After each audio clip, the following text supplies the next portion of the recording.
On va regarder les parties que tu as jouées dans le cadre d'un tournoi qui est organisé par Europe Échec. Est-ce que tu peux nous en dire quelques mots?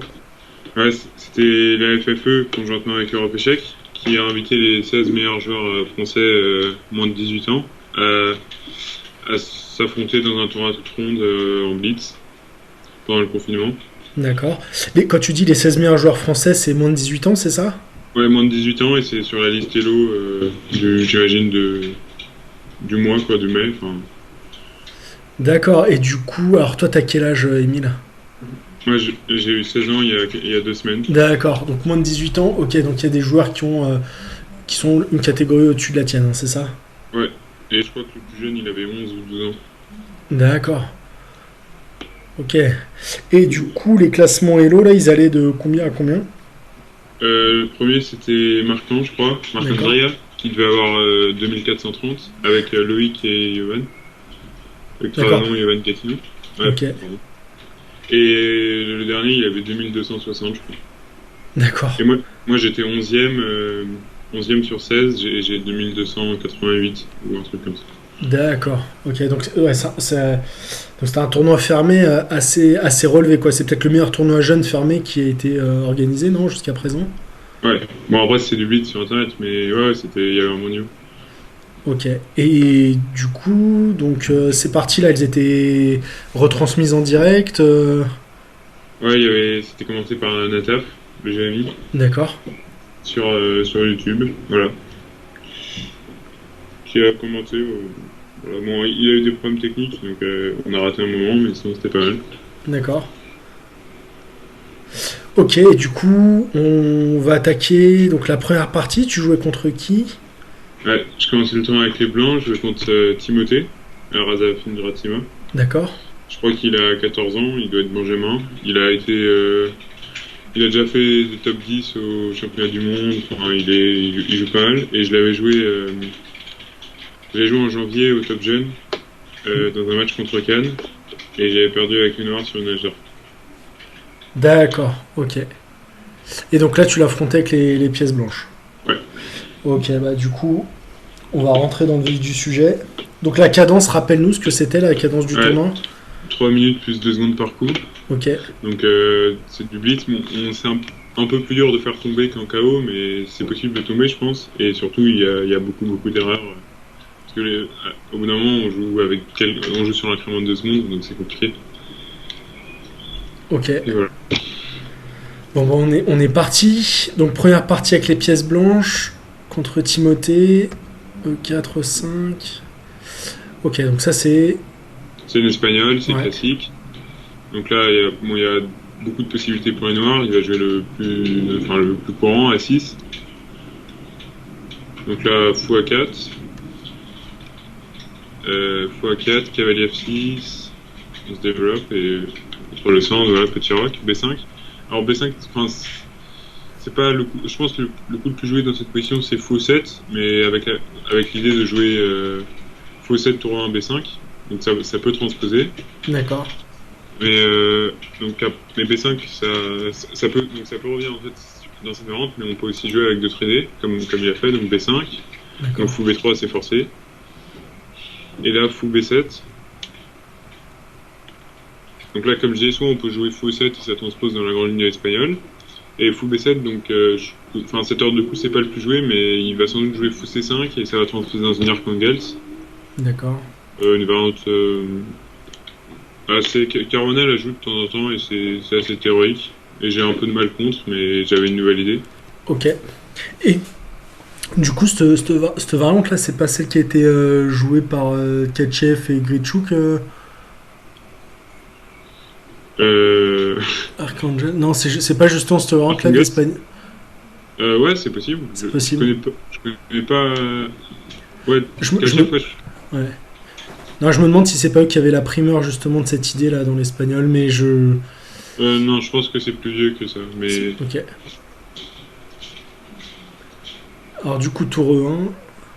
sur un, puis en fait, voilà, et fou C5. Donc Ok. là, le plan habituel avec les blancs, c'est jouer C3 D4. On prend l'espace au centre. Enfin, on prend le centre en fait. On a le duo de pions D4 4. Mais les noirs ils mettent de la pression sur le centre et c'est pas évident. Du coup, en fait, en pratique, c'est assez compliqué parce que déjà, je connais pas très bien la théorie et ça va très très loin dans cette variante. Et en plus, je trouve que les blancs ont plus de problèmes que les noirs. Ils ont un jeu plus compliqué. Il y a les deux pions sont sous pression, E4 et D4. On a un peu de mal à se développer. Donc là, C3, je pense que c'est normal. Déjà, ça peut être pour préparer D4 même si je vais pas le jouer. Mais l'idée, c'est aussi que sur D6, en fait, là, comme dans la partie, et les noirs menaceraient cavalier A5 si on jouait pas C3. Et ils enfermeraient le fou de case blanche. Donc C3 comme ça nous laisse la case C2 pour évacuer le fou. Donc D6, et là ouais, j'ai joué D3, qui est pas le plus ambitieux, mais... Donc D4... Alors à la D4, place, ouais, du coup, il y a D4. Ouais, donc D4, qui serait plutôt le grand coup. Là, on va pas prendre en D4 avec le noir, ce serait une erreur, parce qu'on peut reprendre, et on aura le duo de pions, on va jouer E5 et on va défoncer le noir. Donc là, on joue fou B6. Enfin, on enlève le fou. Et voilà. Et donc là, en fait, c'est un peu un statu quo parce que si on prend E5, ça favorise les noirs. Enfin, il va juste reprendre, en fait, il va faire des points E5 et dame D8, tour D8, les noirs n'ont aucun problème. Donc c'est pas trop ce qu'on veut faire. Et en fait, la manœuvre classique des blancs qui est B2, F1, G3, elle est bloquée par prise D4. On perd un pion. Non. Quoique... Non, mais je veux dire, peut-être sur prise D4, il peut faire E5, mais... Parce qu'en fait, normalement, on joue pas fou B7 tout de suite, mais...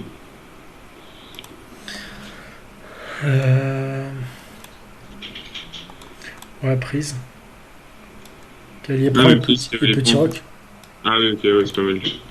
Ok. Et je pense que les noirs ont pas de problème là-dessus. Ouais, au mieux, vraiment, on a l'égalité avec les blancs. Ouais. Donc, au mieux. Okay. Au mieux, ouais. Donc, voilà, donc là, je crois que le coup, c'est fou E3, mais j'aime pas cette variante. Donc, D3, ouais. L'idée, c'est simplement de... je vais jouer KB1, F1, G3, et je vais essayer d'attaquer à l'aile roi. En fait, les noirs, ils ont mis leur fou en B7 et en C5, et du coup, ils défendent pas du tout l'aile roi, en fait. Et donc, leur plan, eux, les noirs, ils vont essayer de jouer au centre, de jouer D5, enfin plutôt C5, C4, pour attaquer le pion D3. Et quand on attaque le pion D3, déjà, le pion 4 sera plus faible, et puis on pourra faire D5. Et on va essayer d'exposer le centre des blancs pour avoir du jeu et bloquer l'attaque. Voilà. Du coup, il a fait H6. Je pense que c'est juste pour empêcher fou G5. Et puis c'est assez normal dans ce type de position. Donc cavalier D2, roi, cavalier F1. Donc ça c'est le plan classique hein, dans les italiennes, espagnoles, d'aller essayer de mettre un cavalier en F5 et d'attaquer à l'aile roi. Donc là fou B6, c'est pour libérer le pion C. Ah bon. Donc cavalier G3. Cavalier G3, cavalier A5. Donc fou C2 c'est forcé, parce qu'on n'aime pas, on a besoin de ce fou. Et C5. Ouais.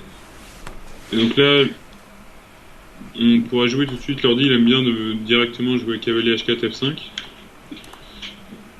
D'accord. Et moi, je me suis plutôt orienté sur une idée que j'avais déjà vue dans une partie de Zwiedler, je crois, qu'on avait regardé avec Pascal. Donc j'ai joué H3 pour faire cavalier H2, dame F3. En fait, on lui perd la case pour la dame. Alors déjà, il y a une première idée, c'est que si les noirs jouent D5, D.4, en fait, sur D.4, on n'échangera pas les dames, ce qui avantagerait les noirs, parce que nous, on veut jouer pour l'attaque. Donc sur D5, tu jouerais quoi? Attends, pas tout de suite, hein. Ouais, en fait, en général, oui. C'est juste pour on va illustrer, mais du coup, là-dessus, si tu joues D5... Ah oui, ok, d'accord, mais ça, c'est la partie. Ouais, en gros. Mais le plan d'H3, c'est de libérer la case pour le cavalier et de jouer dame F3. Ouais. Okay. Dame F3, et en plus, c'est pas que ça, mais c'est aussi que le cavalier H2, il va revenir en G4, et il va changer le cavalier F6, qui est le principal défenseur. Enfin, c'est la seule piste qui défend le roi, en fait. Ouais. H3, mais peut-être c'était pas le plus précis, mais bon, c'était une idée. Après, il a fait tour 8 pour défendre le pion E5 et préparer D5, j'ai mis pour. Voilà, cavalier H2. D5, dame F3. Ok. Ah, on a un spectateur dans le chat. Salut Thomas. Thomas Courtine. Salut. Donc Thomas, toi qui viens de nous rejoindre, on est en train d'analyser en fait les parties que Émile a jouées au Young Chess Master organisé par Europe Échecs et la Fédération française des échecs. Donc c'était un tournoi qui rassemblait les 16 meilleurs joueurs français de moins de 18 ans. Donc il y a 16 joueurs de 11 ans à 18 ans, classés entre 2200... Combien, Émile? J'ai entre 2260 et 2430. Voilà. Donc peut-être un des tournois en ligne jeunes français les plus forts. Certainement. Donc belle initiative. Ouais, exactement. Thomas, Émile a fini deuxième, donc on va revenir sur son parcours. Et on va commencer une petite série de streams sur ces parties-là.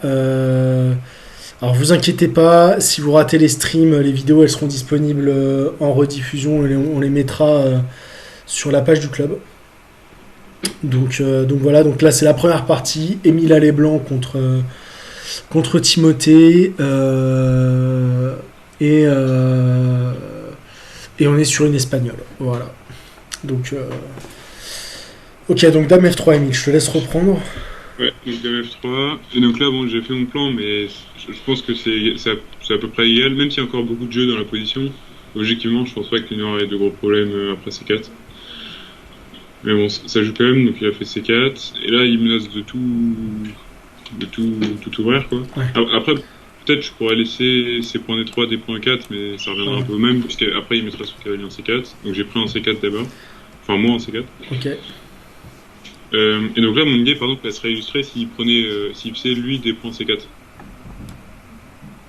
Parce que là, ça fermerait le centre, il échangerait pas les dames, et là je vais jouer cavalier G4, et là je vais le détruire en fait. Toutes ces pièces, c'est son cavalier A5, ces deux fous servent à rien. Pour jouer cavalier F5, on va pouvoir aller saquer sur H6. Ouais, voilà. Ok. Ouais, ça paraît vraiment fort. Ouais. Donc après des points C4, évidemment, il a pris du cavalier. Et comme ça, on garde la tension au centre. Ouais, on garde la tension au centre. Une espagnole, Thomas. C'est une espagnole. Cavalier C4, je joue cavalier G4. Cavalier prend. Et là, dame prend. Ok. Ouais. Ah, mais ouais, je mets sous H6, voilà. Ouais. Enfin, bon, évidemment, il a vu, hein, il a joué dame F6.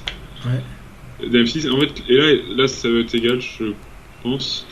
En fait, parce qu'il met de la pression sur F2, donc c'est pas évident, et sur le centre. Là, j'ai joué cavalier F5. Et là, je mets de points H6. Ouais. Et il a joué dame G6. Et en fait, en regardant avec l'ordi, là, je pouvais avoir un avantage. En fait, j'aurais dû prendre en D5. Ok, donc toi, t'as joué B3, mais il B3. y a une variante qui est E prend D5. Je prends D5, et là, il échange les dames, parce que je mets assez cavalier E7, prend G6. Ah oui. Hop, et là, on voit qu'il y aurait la découverte. Ouais, la découverte. Donc, il fait dame prend G4, prise G4. Fou D5, B3. Et là, il est forcé de faire cavalier A5. Ouais. Et après, fou A3, par exemple. Fou A3, l'idée, c'est juste de jouer cavalier E7 pour D5. On prend aussi la case D6. Et en fait, on écrase... Okay. Si tu joues fou B7, tu prends un peu la case du cavalier A5 qui est un peu aux fraises. Ouais. Le fameux cavalier MVL. Et si tu joues fou E6... Bah, il y a le pion E5 en l'air, déjà. Ok, très bien. Et donc, tu n'aurais pas d'autres moyens, peut-être tour A7 pour parer, ouais. la menace. Ouais, tu aurais juste à jouer tour A-D1, non? Après, en fait, tour A7, ça laisse cavalier D6. D'accord. Et s'il joue par exemple tour D8, je fais tour E5. Donc s'il fait tour E7 ou tour E6, je fais cavalier C8. Ou fou F5. Enfin, fou F5 là d'ailleurs, c'est le plus facile.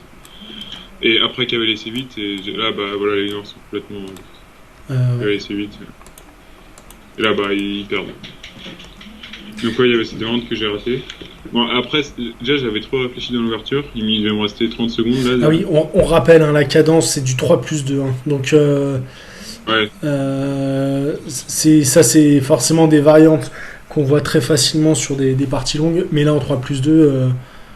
c'est tout à fait normal de pas de louper de louper E prend D5 et x3 en fin de variante, quoi. Ouais. Du coup, après B3, ouais, bon, bah, B3, et là, donc, il a fait cavalier A5, ce qui est le coup le plus Ouais. normal, et ça me laisse encore l'opportunité sur A D5. Après, en regardant avec l'ordi, il donne fou A5 pour essayer de sortir de cette situation, mais c'est pas très humain déjà. Ah Et ouais. même avec ça, j'ai un avantage, enfin, c'est des complications. Jamais en 30 secondes, quelqu'un jouera ça, mais. Donc, objectivement, il pouvait améliorer sur cavalier A5 par fou C'est A5. quoi du coup surprise? Bah, l'idée, c'est d'être fou prend C3, j'imagine. Ah oui, et fou bouge, tu fais Bah, je pense juste, en fait, on va prendre. D prend C4. Ouais, dépenser 4 par exemple. Ou peut-être. Ouais. Ah, B4, voilà. Parce que je me disais qu'il y avait un problème avec cavalier 7. B4, voilà, ouais, ça doit être le coup. Et tour. Ah oui, tour E3, fou prend à 1. Ouais, tour à 3 francs. Ah oui, ok. Mais c'est des complications vraiment. D'ordinateur. Ouais, et attends, si tu joues ça. Ah oui, prise, il y aurait. Dame prend G4. Ok, ouais, c'est une. Ouais, c'est. Ouais, ok, c'est une variante quand même assez compliquée. Pareil, c'est du 3 Ouais, ouais. plus 2. Ça, c'est une variante évidemment que Timothée aurait certainement vue en partie longue. Et encore, x5, c'est vraiment un coup un peu contre-intuitif. Ok, donc il a joué cavalier à Il a 5. juste joué cavalier 5, ouais. Et là, donc je vais prendre un dessin qui ont transformé la vente que j'avais vu avant, mais j'ai joué dame point G6. Ah oui. Avec l'idée que surprise, je jouais cavalier D6. Et en fait, j'allais gagner la paire de fous. Donc au final, ce serait très bien. En fait, la position s'ouvrirait. Mais en fait, j'ai oublié de sur tour F8 et attaquer mon pion F2. Tour F8. Et donc là, je crois que je peux encore juste défendre, mais après fou 3, c'était pas précis à cause de D4. Et sur prise D4, fou D2. Là, qui avait B7, simplement dame, prise de 3. Prise de 3, ouais. Et on menace prise F2 échec. Alors, je vais juste montrer la variante. Et en fait, on menace le cavalier et la prise en F2. Et si on prend, évidemment, échec. Hop, la petite fourchette, on récupère une tour et le cavalier derrière. Donc, D4, je prends. c'est prise D4, prise D4. J'ai fou D2. Ouais. Et donc là, il est un peu mieux. Enfin, il aura un avantage après D3. Mais donc là, il a joué fou C6. Alors, fou C6, ouais. J'imagine qu'il voulait. En fait, parce que je menaçais quand même fou prend A5 et cavalier prend B7. Ouais. Et donc il a essayé d'enlever son fou. Et sauf que là, par contre, je suis gagné en fait. Stratégiquement, j'ai joué fou D3. Et là, je suis. En fait, c'est intéressant parce que même si le matériel est égal, je l'écrase totalement. Déjà, en fait, mon fou D3 il bloque le pion D4. Donc le fou B6 est mauvais. Le fou C6, pareil, il tape dans le pion E4 en fait. Les deux fous servent à rien en fait. Le cavalier A5 est mal placé et sous pression tactiquement. Enfin, un peu, il est menacé. La colonne C, déjà, je contrôle la case C8, mais mon fou D3 et D2 empêchent tout contre-jeu. Mon cavalier D6 bloque les tours. Et moi, je peux, par exemple, jouer tour C1, je menacerai fou point 5. Enfin, là, je suis complètement gagnant. Et encore mieux, ma structure est largement meilleure parce qu'en fait, le pion D4, c'est un pion passé, mais il est complètement bloqué, il peut pas avancer. Alors que moi, j'ai un pion E qui peut avancer assez vite. Et surtout, en finale, en fait, j'aurai le pion passé. Et à cause de ces pions doublés, j'aurai une majorité. Tu vois ce que. Ouais. Je pourrais pousser le pion E et donc j'ai un gros avantage. Enfin, je suis gagnant quoi. Alors, du coup, c'est intéressant l'analyse que tu fais là de cette position. C'est que il y a une égalité parfaite matériellement parlant. Ouais. Sauf que du coup là, avec fou D3 que tu viens de jouer, tu bloques le pion D4 là. Ouais. Le pion D4 bloqué fait que le fou en B6 ne tape plus sur le pion F2 potentiellement. Donc le fou noir a une activité moindre. Ton fou D2 il domine l'échiquier, hein, les deux diagonales, il est quand même bien placé. Et la colonne C elle va être beaucoup plus facile à exploiter pour les blancs. Ouais, bah, en fait, pour être précis, je pense pas qu'on va jouer. Enfin, c'est-à-dire, on va pas pouvoir nous rentrer sur la colonne C. C'est-à-dire, il pourra défendre. Mais lui ne l'a pas. Et en fait, on l'a, mais on va pas l'investir. Ok. Mais, Enfin, mais c'est juste un le autre- fait de placer ta tour sur cette colonne ouverte va te permettre quand même de contrôler des cases Ouais. et Ouais, et déjà, d'empêcher les fous de jouer. oui, ça pose un problème, c'est vrai. Mais... Oui, mais c'est oui, comme tu dis, tu auras très peu de cases d'entrée sur la colonne C. Ouais. Donc, Ok. fou D3, bon, donc là, je suis gagnant. J'ai quand même été assez. Enfin, j'ai été. Bon, évidemment, ça allait vite, hein, donc j'ai raté des trucs. Donc, cavalier B7, je pense que c'est le meilleur. Cavalier prend, fou prend. Là, j'ai décidé de pousser le pion directement.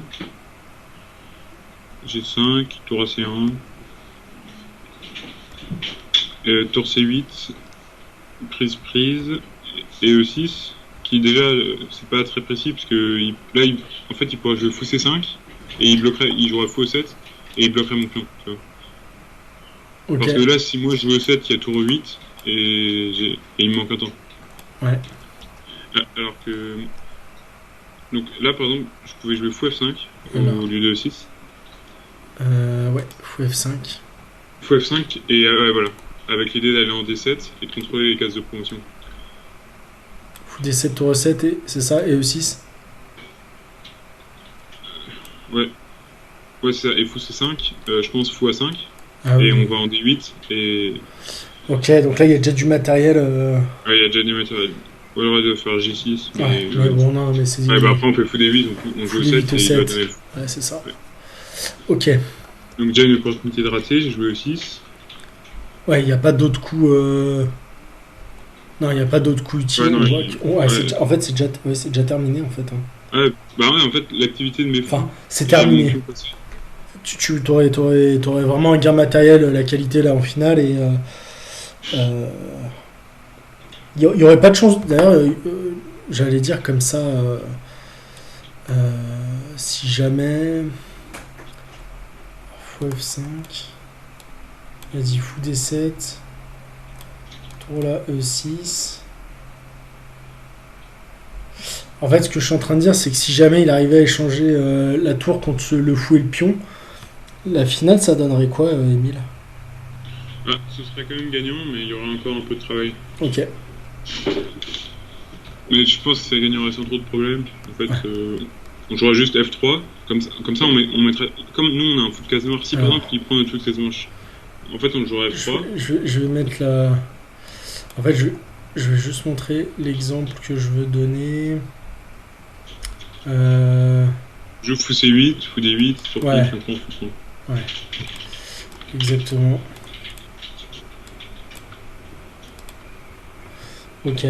Voilà, dans ce genre de position, je pense que ça va gagner sans problème.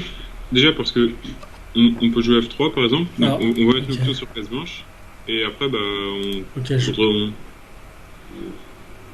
je joue juste un coup là pour t'empêcher de rentrer. Ah, Ok. ok. Et là bah enfin bon, du coup tour 5 je le compte pas comme un coup, mais je pense qu'on va juste attaquer le pion D3.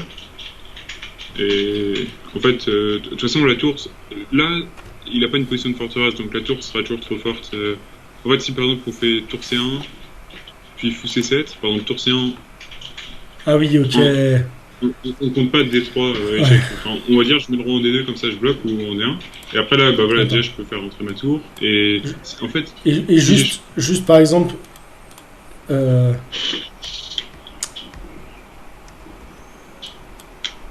Dans cette position-là. Voilà, je mets volontairement une position comme ça. là, on n'aura toujours pas de problème en fait. Parce Ouais. que déjà on peut jouer fou D6 prend D4, mais on va dire qu'on peut pas. Par exemple, si le roi est en D5, en fait, l'harmonie des deux fous, dans ce genre de finale, il suffit d'échanger notre fou contre son fou, et en fait, l'harmonie des deux fous va être cassée, et il y aura tellement de faiblesse dans sa position que la tour va. Ok. Si par exemple, en fait, si on échange les fous, il contrôlera les cases blanches, mais il aura aucune case noire. Sa seule chance, c'est qu'il y ait une forteresse, par exemple, qu'il y ait des pions que sur une seule aile, et peut-être là, il peut s'en sortir. Mais là, D'accord, ok.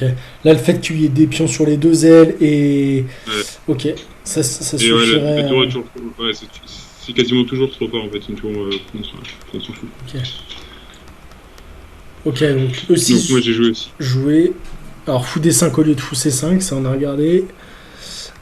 Fou G6. Fou G6, donc là je contrôle pas mal de cases. Et ouais, fou C6, mais en fait j'avais juste tour C1. Ah Mais j'y oui. avais pas du tout pensé. Et ouais, tour C1 c'est ultra fort. Ah oui, là c'est. En fait, Ouais, proche. Est-ce qu'il. Ouais, il peut pas jouer fou, fou D8, il y a fou E8, c'est ça, ou fou E4. ouais, fou E4, ouais, voilà. Ouais, c'était complètement gagnant, j'avais hâte. Ouais, c'est du blitz, hein. Donc E7, ouais, et là, donc fou E8, fou prend, tour prend. Ah oui, c'est compliqué là. Là, après j'ai joué fou B4, parce que j'ai pas vraiment le choix pour défendre le pion. Ouais, c'est le Et seul là, coup pour redéfendre. là, l'ordi il donne l'égalité. Après roi F7, en fait, je pense que roi F7, en fait, l'idée ça va être de jouer par exemple tour C8 et de remplacer.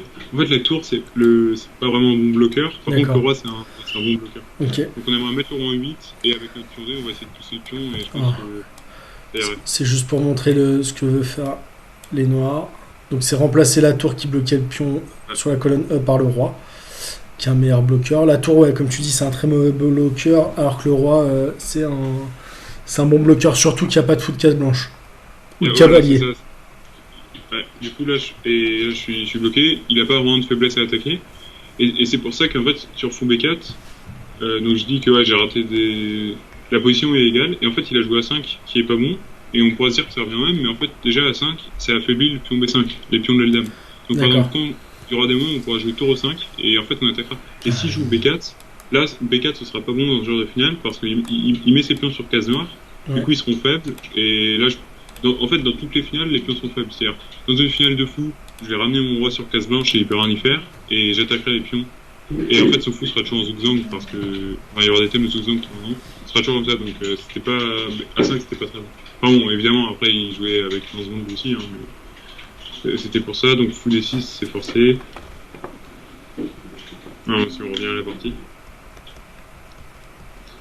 Ouais, à 5, fou D6. Donc là, roi F7. Roi F1, allez là je suis gagnant. Roi F1, fou A7. Après tour 5, voilà, déjà je gagne un pion. Bon, et je l'ai pas vu, mais. Ah, ok. Euh, Ah oui. Ah, la tour 5 suivie de prise. Ouais. Président B5 et voilà. Ouais, tu voulais peut-être mettre ton rang en D3 avant d'aller commencer à attaquer les faiblesses adverses, c'est ça? Bah ouais, ouais, mais en fait, c'est à laisser. Bah, Et, moi, en et- général, il faut toujours activer son rang final, sauf que là, c'est laisser fou B8 et il est chiant. Alors juste pour montrer hein, qu'on serait tenté quand même avec les noirs d'échanger le pion D contre le pion F, mais Ouais. mais c'est pas possible. Ok, donc fou B8. Donc les noirs qui attendent. B8. Donc là, j'ai pris. Peut-être je pouvais jouer. Non, bah, c'est 5 qui a fait tour C8, donc ouais. Mais par contre, ouais, du coup, 2 coups avant. Enfin, ouais, j'aime bien. Du coup, là, c'est un peu comme dans l'autre position. Là, je suis gagnant, malgré l'égalité matérielle. Simplement parce que son fou sert à rien. Donc, mon fou est plus actif que. Enfin, c'est pas vraiment qu'il est plus actif, mais surtout, ses pièces, son roi et sa tour sont bloqués. Enfin, ils sont bloqués en 8 en fait. Ils sont obligés de défendre. D'empêcher la promotion. Et c'est là qu'on voit qu'avec le roi, ça aurait été. La tour se serait activée, là, il aurait pu égaliser. Et c'est faiblesse à l'aide. Du coup, fou B8. Et là, je suis toujours gagnant. Après, fou B8, tour B8. Roi D3, roi 8, roi D4. Donc là, j'ai gagné un pion. En fait, les finales de pion, je les gagnerai toujours, parce qu'il n'a pas de pion passé. Donc, si par exemple là, il fait tour Ah oui. B7, tour prend A7, tour prend roi prend, moi je fais juste roi C5, roi prend B5, roi prend A5 et je gagne. Et donc là, son roi est bloqué. Donc en général, en finale, l'activité du roi, c'est souvent un critère très important. Ça c'est fini. Ouais. Le roi est beaucoup plus actif que le sien. Tour C8, mais comme c'est une finale de tour, il va quand même essayer de se défendre, il va essayer de manger des pions. En fait, parce qu'en général, si on arrive dans un pion tour contre tour, ce sera nul. Par exemple, là, si on enlevait les pions AB, F, G, H partout, ce sera nul. C'est-à-dire, il ferait juste tour B7 pour un 7. Donc, tour C8, ouais, donc j'ai joué tour 2 pour essayer de défendre tous mes pions sur la deuxième rangée avec son pion à ma tour. Il a joué tour C1. Tour C1, roi D5, B4. Roi D6. Donc là, j'ai essayé de défendre le pion pour pas bouger ma tour. Tu sais qui. Alors, juste Émile, on a l'arrivée de Ludwig Delarge dans le chat. Alors, Ludwig Delarge, hein, c'est. Ouais, je sais que c'est. C'est le monsieur régie de Blitzstream. Hein. C'est un honneur, Ludwig, de t'accueillir sur la chaîne. Donc je sais pas si tu connais Ludwig, mais Émile Bassini, hein, champion de France Benjamin 2018, c'est ça?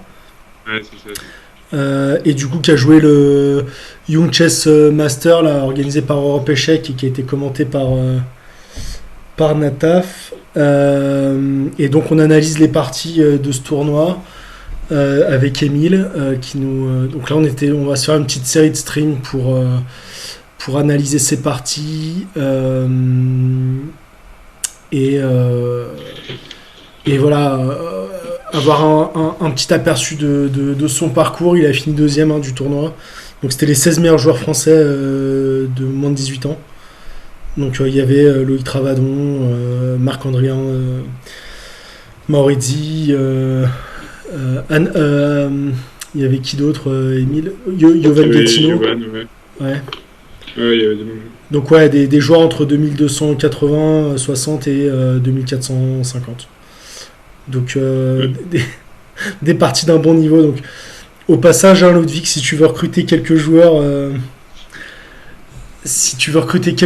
pour les sub battles, t'as un bon client là, Émile. Je pense qu'il est pas sub, mais je pense qu'il serait une joie d'aller taper du Botez sub ou du Chess Brass sub. Et donc là, voilà, du coup, on est sur la finale. Donc, Roi D6. Ouais, Roi D6. Et donc, en fait, l'idée, c'est pas tant de jeu. Enfin, on donne la mobilité à la tour, mais surtout, en fait, on va essayer de mater. C'est-à-dire là, c'est un autre thème qui revient souvent au final, c'est l'attaque de mat contre le roi. Et donc là, comme on a un roi beaucoup plus actif, c'est par exemple, on fait tour 5, F5 et F8, ou alors on fait une promotion. Donc là, je suis gagnant, donc tour C3, tour E5. Donc je masse juste de prendre A5 et de faire tour A8. Ok. Tour C2. Tour A5. Ouais, tour A5, tour D2. Alors ouais, du coup, juste au passage, bon, tour prend F2. Ça serait complètement terminé, quoi. Ouais, voilà, tout. Ou même tour là, roi bouge, ouais, ça mate plus vite. E8 dame. Non, E8 dame, ça mate. Et roi H7 sur H7. Ok. Donc là, on a un puriste. Hein. Donc je le montre. Donc roi H7, tour H8. Donc il y aurait d'abord. Et tour G8. Ok, donc la finale qui serait gagnante. Donc la tour qui peut pas aller manger les pions de. Ouais, du coup, il doit d'abord faire. Ouais, ça va bien se passer, ouais, avec la dame en plus, Ludwig. Ça va bien se passer. Donc tour D2, jouer. Donc là, en fait, je pourrais jouer tour D5 pour faire un bouclier à mon roi. Et en se disant que s'il prend naïvement, je prends et je gagne la finale. Mais en fait, sur tour D5, il va prendre un pion. Et donc le problème, c'est que mon roi, il empêche tour D8. Et si je vais en A5, il refera un échec. Et si je le repars, il reprend un pion. Du coup, je suis obligé de bouger le roi. D'accord. Alors, juste au passage, on va demander à Ludwig là s'il apprend bien ses leçons Blitzstream. C'est quoi tour D5 comme coup? C'est quoi comme principe? Émile, tu réponds pas. Hein. Parce que je sais. Alors, je vais même te donner un indice, Ludwig. C'est aussi un terme footballistique. Et c'est Zidane qui faisait des contrôles un peu comme ça. Tour D5, un point de Lucena. Alors ouais, c'est la même idée que tu as dans le pont de Lucena pour aller faire ta promotion. Mais c'est mettre sa tour en parapluie, quoi. Du coup, soit tu utilises, tu sais, parfois un pion adverse et tu vas aller mettre ton roi derrière le pion pour te protéger. Soit tu mettrais ta tour en parapluie.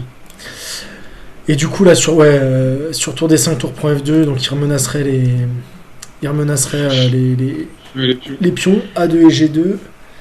Zidane, il faisait des roulettes. Ouais, mais il faisait aussi des contrôles en parapluie. En porte-manteau, pardon. En porte-manteau. Pas en parapluie, en porte-manteau. T'as raison. Donc, tour D5, c'est pas forcément le meilleur coup. Roi E6, ça serait le meilleur. Ouais. on s'accroche au pion. Et donc, enfin, et donc là, l'idée en fait de gain, c'était sur tour 2. En fait, lui, il continue les échecs, sinon il les mate, il a pas le choix.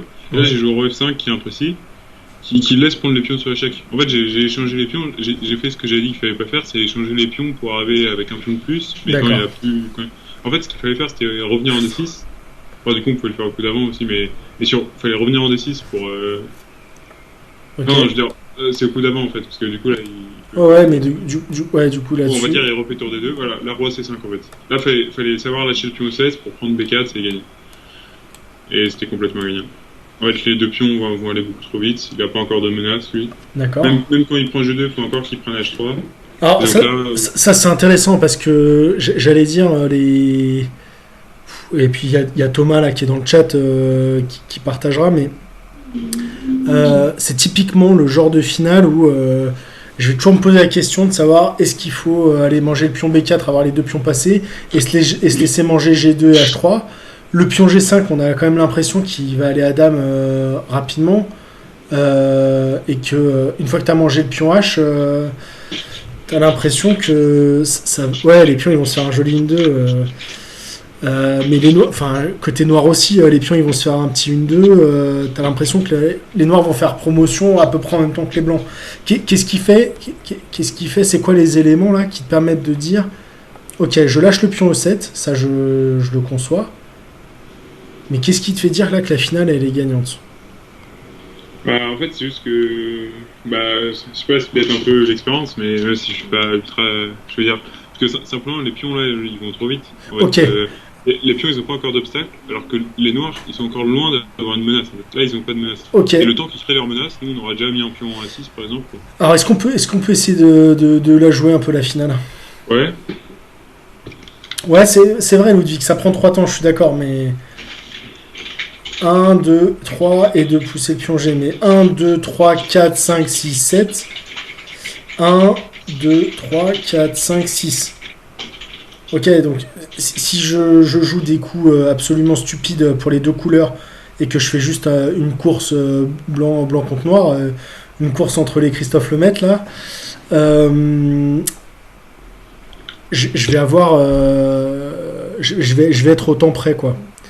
Donc là, ça serait quoi l'idée avec les blancs et 1000 pour convertir cette finale? Eh ben, je pense que une idée, par exemple, ça pourrait être tour B5. Ok. Comme ça, on ouvre la voie au pion A. Et l'idée, c'est qu'on... Ah, ok, bon. Du coup, A4 d'abord. Ok. c'est un peu ballot, du coup, ça. Ok. On joue A4. Ouais, t'en reprends G2. Et en fait, je pense que garder la tour sur la 5e rangée, ça peut être pas mal. Comme ça, après, on va pouvoir faire A5, A6 et jouer tour A5 pour empêcher la tour de 5. Ah, ok. Si par exemple là, il essaie de faire tour H3, A6, tour H2. En se disant, je vais rater le pion au dernier moment et au dernier moment, je la sacrifierai et j'avancerai le pion. Là, sur A7, tour A2, tour A5, interception. Ok. Ah, donc, effectivement... Ouais, parce qu'en plus, si par exemple je fais tour G2, G3 pour H3, il est sur la 3e rangée. Donc pour arrêter, un pion blanc, il devrait encore faire de temps, alors que moi je pourrais faire juste tour 5, tour 1 par exemple, et arrêter très vite. Alors du coup, ce que je trouve intéressant, c'est que bêtement, alors sur A4, tu reprends G2, j'aurais eu tendance à me dire, ok, je vais donner un échec pour gagner un temps sur le roi. Comme ça, je mangerai le pion G et je pourrais contrôler la promotion. Mais en fait, ce que tu me dis, c'est que là-dessus, c'est peut-être encore gagnant. Non, ça va sans doute être gagnant, mais après, peut-être déjà on essaie de se rapprocher. En fait, le pion G7 nous intéresse pas tant que ça. En fait, si on peut faire une petite on va juste madame. Et je pense que l'idée de tour B5, ou peut-être tour C5, ouais, c'est couper le roi. Voilà, c'était aussi couper le roi verticalement. Okay. Comme ça, on bloque. Et donc là, s'il fait tour G3 pour H3, on fait juste A5 et pareil, quand il fait H5, on attaque. Si par exemple il essaie de faire H5 G4, notre tour est contrôle. Donc là, j'ai l'impression que c'est totalement gagnant. Après, alors c'est juste pour montrer, mais le roi là peut pas revenir en fait. Il est coupé par la tour sur la colonne C.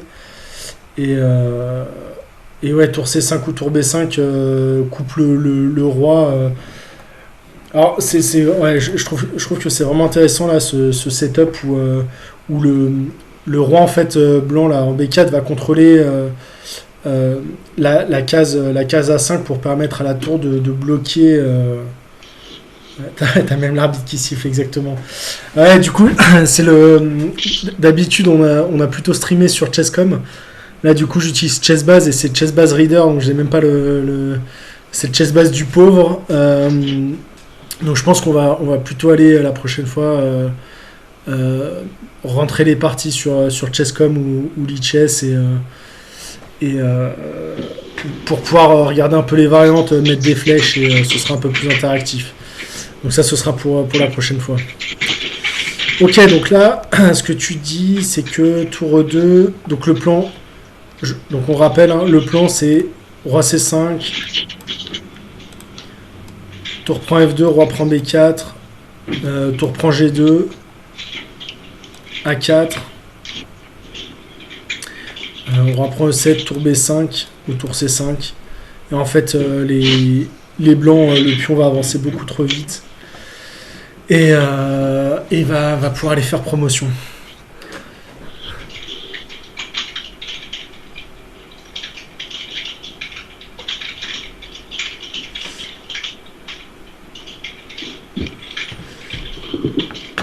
Bon, alors du coup, dans la partie roi F5, tour prend F2 sur échec, roi G6. Roi G6, roi Ouais. C1, je pensais que j'allais prendre les pions et que j'aurais toujours mon 2 contre 1 à la fin, mais en fait... Alors déjà, ouais. J'allais dire pour Ludwig, du coup c'est quoi là le setup?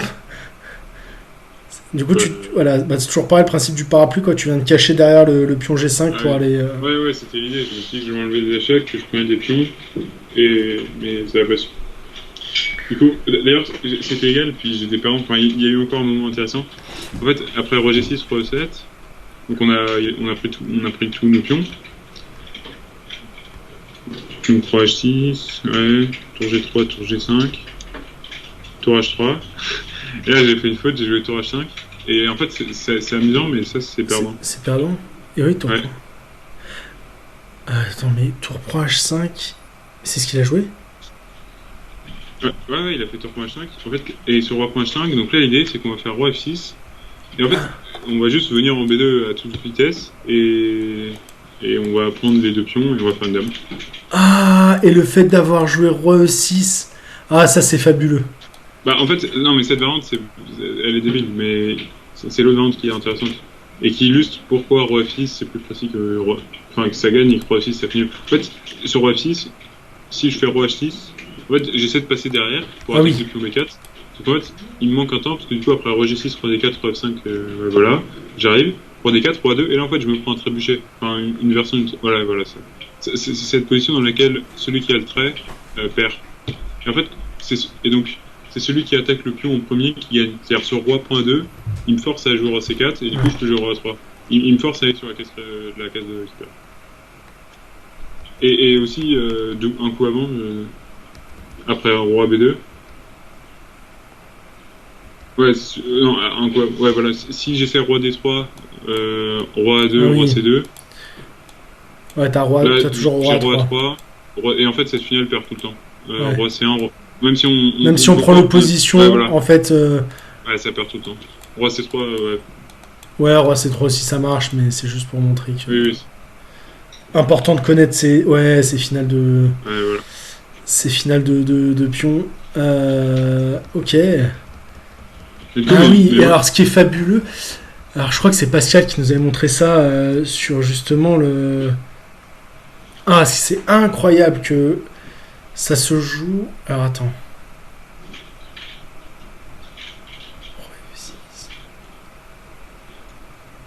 Et alors sur roi E6. Ah, du coup t'es roi G6. Roi G6, voilà. Et du coup tu passes en F7 et t'as un temps de plus. Ouais, j'attaque. Ouais, mais du coup, non. Mais en fait, si on revient. Juste, il faut faire attention. Ouais, voilà. Du coup, sur roi H7, il peut pas aller prendre mes pions. Non. Mais s'il fait roi F5, c'est nul. Ok. Ça aurait dû être nul. Ça c'est vraiment intéressant. Ouais, c'est du 3+2. C'est du 3+2, du coup, forcément. Alors, ça, c'est un concept qui est super important. Hein. C'est ce qu'on appelle le body checking entre les deux rois. Donc en fait, on vient mettre son roi en opposition pour empêcher le roi blanc de passer, quoi. En fait, on va juste s'occuper du roi. En fait, comme au foot, on va jouer l'homme, on va pas jouer le ballon. Le ballon, on s'en fout. On va juste jouer l'homme. Voilà. Marquage individuel du roi. Il n'y a pas à réfléchir. Voilà. Et le roi va jamais pouvoir passer. Donc ouais,